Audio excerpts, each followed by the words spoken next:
अच्छा जी, क्या आप जानते हैं कि हर एक सेकंड में वेन्स आपकी ग्रेविटी के साथ लड़ रही होती हैं। ग्रेविटी चाह रही होती है कि ब्लड नीचे को आए और आपकी वेन्स कह रही होती हैं कि मैंने ब्लड को ऊपर दिल की तरफ लेके जाना है। और अगर अनफॉर्चुनेटली ग्रेविटी जीत जाए तो ये बीमारी डेवलप होती है जिसका नाम है वीनस इनसफिशिएंसी। तो अब हम लिटरल मीनिंग इसका चेक करते हैं। वीनस का मतलब है वेन और इनसफिशिएंट का मतलब है, ये वर्ड से जिस वर्ड से बना है वो है इन का मतलब नॉट और सफिशिएंसी सफिशिएंट से, जिसका मतलब है कि नॉट सफिशिएंट है नॉट टू वर्क प्रॉपरली, मतलब वेन्स प्रॉपरली काम नहीं कर रही। तो जो बीमारी है उसका क्या नाम है? Venous insufficiency.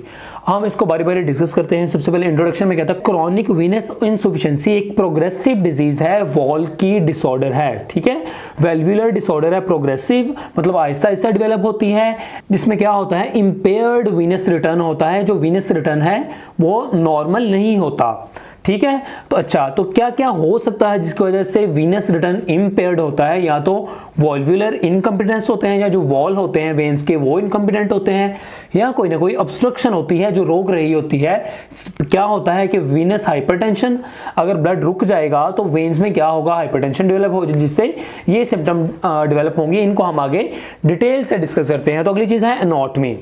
अच्छा, वीनस, क्योंकि ये सर्जरी का टॉपिक है तो हम इससे पहले इसकी एनाटॉमी को अच्छी तरह देख लेंगे। हमारे पास लेग में कौन कौन सी वेन्स होती हैं? सुपरफिशियल वेन जो स्किन और सबक्यूटेनियस को ड्रेन करती हैं। ठीक है, इनमें कौन कौन सी वेन है? ग्रेट सेफिनस वेन है और स्मॉल सेफिनस वेन है। अब ग्रेट सेफिनस वेन क्या करती है? मीडियल लेग और थाई की तरफ से फेमरल वेन में चल के ड्रेन कर जाती है, जबकि स्मॉल सेफिनस वेन पोस्टीरियर काफ से, ठीक है, और पोप्लिटियल वेन से। अगली वेन्स है डीप वेन्स। जो 90% वीनस रिटर्न है वो डीप वेन के थ्रू जाता है। अब डीप वेन में कौन कौन सी वेन्स आती हैं? Anterior tibial, posterior tibial, peroneal, popliteal, femoral और एक्सटर्नल इलियक आर्टरी। अब ये देखें, ये टिबिया है हमारे पास, ये फीमर है, ये इलियक बोन है, ये थाई और ये लेग है। अब ये टिबिया है, टिबिया के जो पीछे है ये वाली जिसमें डॉटेड लाइन है, ये है पोस्टीरियर टिबियल, जो सामने है वो एंटीरियर टिबियल, यहां से घुटने से करके पोप्लिटियल, फिर ये सारी फेमरल और एक्सटर्नल इलियक। तो 90% जो लेग का वीनस ड्रेनेज है वो सुपरफिशियल से नहीं बल्कि डीप से जाता है इन वेन्स के थ्रू। ठीक है, अच्छा, अगली वेन्स है परफोरेटिंग वेन। परफोरेटिंग है जो सुपरफिशियल वेन को डीप वेन से मिलाती है। अगर ये सुपरफिशियल वेन जा रही है ना, ये वाली, इसको जो डीप से मिलाएगी ये वाली वेन, ये वाली, तो ये वाली वेन कौन सी होगी? Perforating veins. और चौथी चीज एनाटॉमी में कह रहा है कि वीनस वॉल होते हैं, अगर ये वेन जा रही है तो उसमें इस तरह के वॉल लगे होते हैं जो नॉर्मली क्या करते हैं? ब्लड को ऊपर की तरफ लेके जाते हैं। ठीक है, अच्छा, अगली चीज है पैथोफिजियोलॉजी। कह रहा है कि सुपरफिशियल वेन से जाएगा ब्लड परफोरेटिंग वेन्स में, वहां से जाएगा डीप वेन्स में, और वहां से जब काफ मसल कंट्रैक्ट होगा तो बैक फ्लो होगा टुवर्ड्स द हार्ट। ये सुपरफिशियल वेन है, यहां से डीप वेन पे आया परफोरेटिंग वेन के थ्रू, और डीप वेन से क्या होगा? ब्लड बैक टू किस में जाएगा? हार्ट की तरफ जाएगा। अच्छा, wall normally unidirectional blood flow करते हैं टुवर्ड्स द हार्ट, कि जैसे ये है ना, ये नॉर्मल वॉल है तो ब्लड नीचे नहीं आ सकता, सिर्फ ऊपर को जाएगा। लेकिन रेट्रोग्रेड ब्लड फ्लो तब होता है जब वॉल में कोई ना कोई डिफेक्ट आ जाता है तो ब्लड नीचे की तरफ भी आना शुरू हो जाता है। अब वॉल का जो फेलियर होना है वो किस वजह से हो सकता है? ठीक है, वो जेनेटिक कॉज भी हो सकती है, वेन वॉल डायलेटेशन भी हो सकती है, ट्रॉमा और DVT, deep vein thrombosis, genetic factor के जीन्स में उस बंदे के है कि उसके वॉल खराब होंगे। और वेन वॉल डायलेटेशन का मतलब है कि जो वेन की ये है ना, वेन की वॉल ये डायलेट कर खुली हो गई है। अच्छा, जब ये खुली हो जाएगी तो वॉल ऑटोमेटिकली आपस में क्लोज नहीं होगा और ब्लड वापस की तरफ आ सकेगा। और ट्रॉमा में कह रहा है एक्सीडेंट हुआ, वो ये वैसे ही टूट गई, वॉल खराब हो गया। और डीवीटी, डीप वेन थ्रोम्बोसिस, कि जिसमें डीप वेन में कोई ना कोई थ्रोम्बोसिस आ गया, उसकी वजह से भी वॉल ये खराब हो सकता है, वॉल फेल हो सकता है। तो क्या होगा? ब्लड पूलिंग होना शुरू हो जाएगी। अब ये देखें, जहां ऊपर ब्लड नहीं जाएगा तो यहां ब्लड क्या करना हो जाएगा? इकट्ठा होना स्टार्ट कर देगा। जब ब्लड पूलिंग होगी तो वीनस हाइपरटेंशन डेवलप होगी। ये देखें, अब ये वेन है, ऊपर ब्लड नहीं जा रहा क्योंकि वॉल खराब है, तो यहां ब्लड एक्यूमुलेशन होना शुरू हो गया। तो यहां से क्या होगा? वीनस हाइपरटेंशन होगी, वेन्स की प्रेशर ज्यादा लगेगा उसकी वॉल्स पे। तो अल्टीमेटली कैपिलरी डायलिटेशन और एंडोथेलियल डिस्फंक्शन होगा कि जो पीछे कैपिलरीज आ रही हैं, जो बारीक बारीक हैं, इनसे ब्लड लीक कर जाएगा, बाहर आ जाएगा ऐसे ऐसे, ठीक है, वॉल से परमेबिलिटी बढ़ गई। अब जो प्लाज्मा प्रोटीन है, आरबीसीज हैं और मैक्रोमोलेक्यूल हैं, वो इंटरस्टिशियल स्पेस में आ जाएंगे, वहां पे इन्फ्लेमेशन कराएंगे और वीक वीनस वॉल, जब इन्फ्लेमेशन होगी तो यहाँ पे आके तो ये वॉल और वीक हो जाएंगे, ठीक है। अच्छा, फिर देख लें एक दफा वॉल फेल, क्या कह रहा है, वॉल फेल हुए तो ब्लड पूल हो जाएगा, जब ब्लड पूल होगा तो वीनस हाइपरटेंशन डेवलप होगा, वेन्स पे इस तरह प्रेशर ज्यादा डलेगा, जिससे क्या होगा, कैपिलरी डायलिटेशन और एंडोथेलियल डिस्फंक्शन। अब ये जो कैपिलरीज हैं, इससे पहले वहां से ब्लड बाहर आ गया, यहाँ पे क्या क्या आएगा, परमेबिलिटी बढ़ेगी तो प्लाज्मा प्रोटीन्स आएंगी, आरबीसी आएगा और मैक्रोमोलेक्यूल इंटरस्टिशियल स्पेस में आ जाएंगे। अब क्या होगा, इन्फ्लेमेशन होगी बाहर इंटरस्टिशियल में, और जो वॉल्स हैं मजीद वीक हो जाएंगे, वीक वीनस वॉल, मजीद वॉल क्या हो जाएगी, वीक हो जाएगी। अब होगा क्या, एसोसिएटेड क्लिनिकल कंडीशन। तो क्लिनिकली पेशेंट क्या क्या होगा उसको जब वो क्लिनिक में आपके पास आएगा, सबसे पहले होगा varicose vein, dilated tortuous superficial veins, जो सुपरफिशियल वेन है, डीप नहीं सुपरफिशियल, वो डायलेट हो जाएंगी, खुली हो जाएंगी और टॉर्ट्यूरस उनकी अपीयरेंस होगी। क्यों? क्योंकि ब्लड पूल उनमें हो चुका है, ब्लड इकट्ठा हो चुका है। हिस्टोलॉजिकली जब आप देखेंगे तो क्या नजर आएगा, वेसल डायलेटेशन, ऑब्वियसली वॉल जो वेसल है उसकी डायलेट हुई होगी।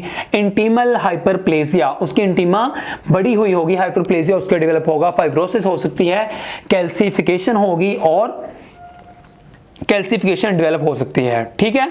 अगला कह रहा है स्टेसिस डर्माटाइटिस, आइटिस का मतलब इन्फ्लेमेशन, डन। ये कह रहा है क्रॉनिक इन्फ्लेमेटरी स्किन कंडीशन है जो सेकेंडरी है एडिमा के और आरबीसी एक्स्ट्रावेजेशन। हमने पढ़ा कि जब इसकी कैपिलरी की ज्यादा परमेबिलिटी होगी तो ये चीजें बाहर आएंगी, ये चीजें जब बाहर आएंगी तो इन्फ्लेमेशन करवाएगी, याद है। अब यही इन्फ्लेमेशन अगर क्रॉनिक रहेगी तो ये चीज डेवलप होगी, स्टेसिस डर्माटाइटिस। अगली है लाइपोडर्मेटोस्क्लेरोसिस। स्क्लेरोसिस का लफ्ज़ आपने कभी पहले सुना है? एग्जैक्टली हमने आर्टेरियो एथेरोस्क्लेरोसिस पढ़ा हुआ है कि जो वेसल है उसमें आर्टरीज सख्त हो जाती थी, तो इसमें क्या होगा, प्रोग्रेसिंग फाइब्रोसिस होगी। किसकी? अब होगी, ये डिसऑर्डर है स्किन।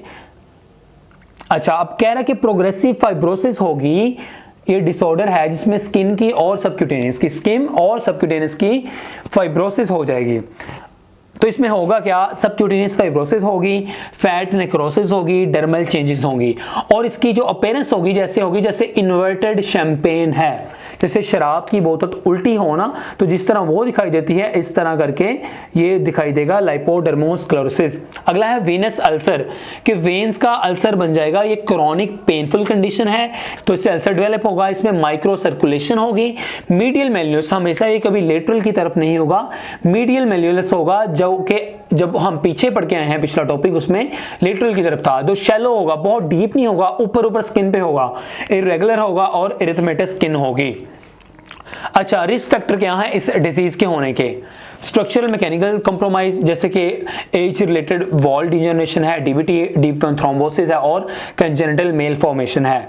इन्फ्लेमेटरी हार्मोनल चेंजेस भी हो सकती हैं, जैसे बंदा स्मोकर है, नशई है, तो क्या होगा, स्मोकर बंदे की जो वेन्स हैं या आर्टरीज हैं उनमें इन्फ्लेमेशन होगी और ऐसा ऐसा इन्फ्लेमेशन उसके वॉल्स को खराब कर देगी।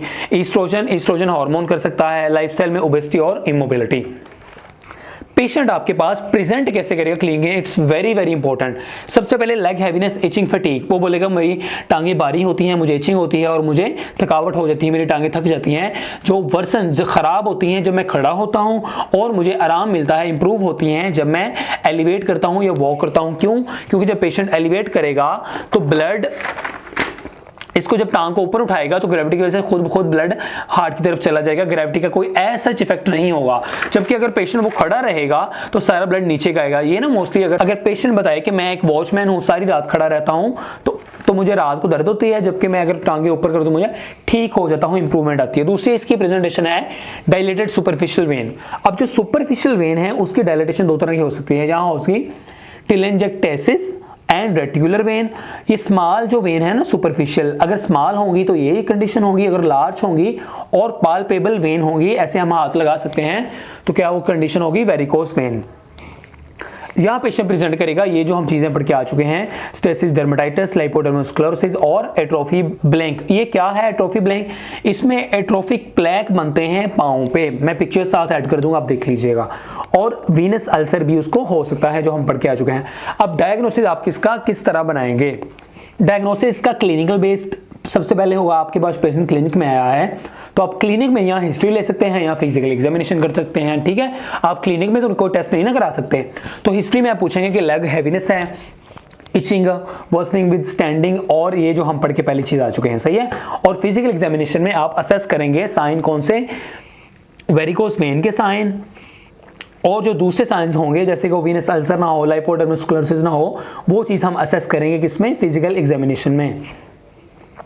अगला है ड्यूप्लेक्स अल्ट्रासोनोग्राफी। आप अल्ट्रासाउंड करवाएंगे, ये क्या है, नॉन इन्वेजिव है, इसमें कोई सर्जरी नहीं होती, कॉस्ट इफेक्टिव है, बहुत ज़्यादा खर्चा नहीं है इस पे, 500-600 का पाकिस्तान में हो जाता है। और प्राइमरी मोडेलिटी फॉर डायग्नोसिस के लिए सबसे पहले हम इसका चॉइस करते हैं, क्यों?